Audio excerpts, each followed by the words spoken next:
Assalamualaikum dan selamat petang. Kita teruskan tajuk sejarah tingkatan 5 KSSM masih di bab 1 iaitu kedaulatan negara dengan subtopik yang ketiga, kepentingan mewujudkan negara berdaulat. Secara umumnya, kepentingan mewujudkan negara berdaulat ini terbahagi kepada 4 kepentingan semuanya. Kepentingan yang pertama sekali ialah keberkesanan pentadbiran. Sebuah negara yang berdaulat atau diiktiraf berdaulat, dia bebas menjalankan pentadbirannya sendiri tanpa campur tangan mana-mana pihak luar ataupun negara lain. Hal ini bermaksud susun atur atau organisasi di dalam negara yang berdaulat itu bebas dijalankan, sama ada dia inginkan negara yang beraja atau sebaliknya, itu terpulang pada negara itu sendiri. Okey, contohnya di Malaysia kita ada YDPA sebagai ketua negara dan juga yang di Perdana Menteri sebagai ketua kerajaan. Kemudian kita lihat cuma bukti keberkesanan itu ialah melalui kerjasama antara kerajaan persekutuan dan juga kerajaan negeri. Kerjasama ini boleh dilihat melalui pengagihan kuasa, diasingkan kuasa antara kerajaan negeri dan juga kerajaan persekutuan. Hal ini dikukuhkan lagi melalui peruntukan khas di dalam perlembagaan Malaysia. Okey, kita terus kepada kepentingan yang kedua iaitu kemakmuran ekonomi. Kemakmuran ekonomi. Macam mana sebuah negara yang berdaulat itu membawa kepada ekonomi yang makmur sebuah negara. Maknanya ialah apabila negara itu sudah berdaulat, dia ada pentadbirannya sendiri, maknanya dia boleh buat pembangunan ekonomi, sama ada meliputi pertanian, industri atau perdagangan. Kalau di Malaysia meliputi ketiga-tiga ni lah, iaitu pertanian, industri dan juga perdagangan. Okey. Itu yang berlaku di Malaysia. Kemudian dalam masa yang sama, di Malaysia juga pelbagai usaha telah dilakukan untuk tingkatkan taraf hidup rakyat. Maknanya bukan sahaja orang Melayu tapi semua kaum yang pelbagai usahalah sudah dijalankan oleh kerajaan, dan usaha ini kita boleh lihat melalui dasar pembangunan ekonomi yang dilaksanakan oleh kerajaan selepas kemerdekaan diumumkan.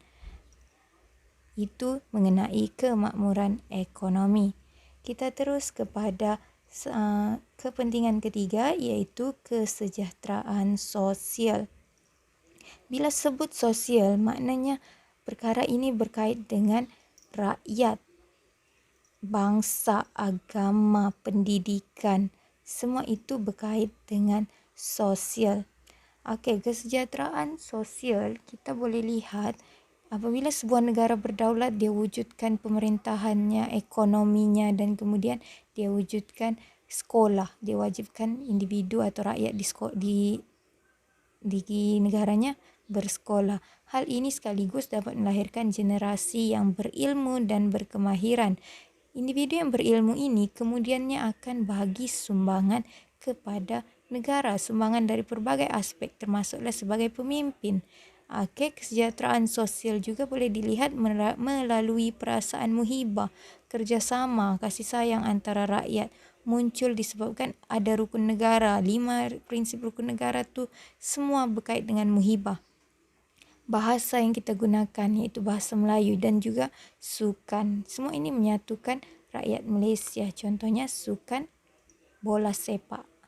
Okey, kita pergi ke kepentingan yang keempat dan terakhir iaitu kecemerlangan hubungan antara negara ataupun luar negara.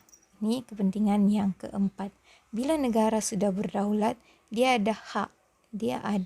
Dia punya hak sendiri untuk jalinkan hubungan dengan negara lain.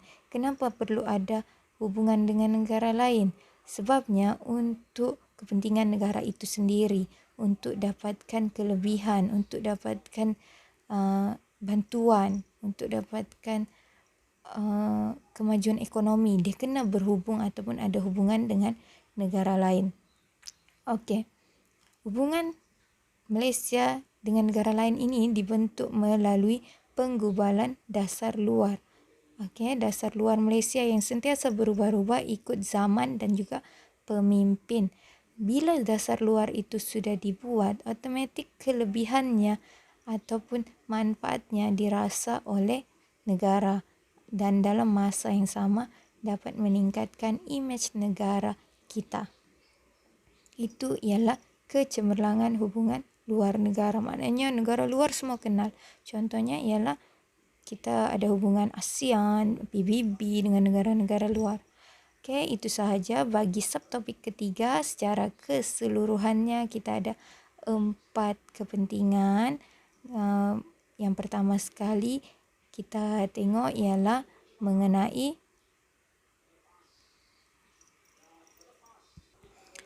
kita ada 4 kepentingan mewujudkan negara berdaulat. Yang pertama sekali tadi keberkesanan pentadbiran, iaitu dari aspek politiknya, kemudian kemakmuran ekonomi, kesejahteraan sosial dan juga kecemerlangan hubungan luar negara. Jadi itu sahaja untuk subtopik ini. Cikgu harap semua faham. Jika ada soalan silalah tanya, jangan malu. Okey, sekian, terima kasih.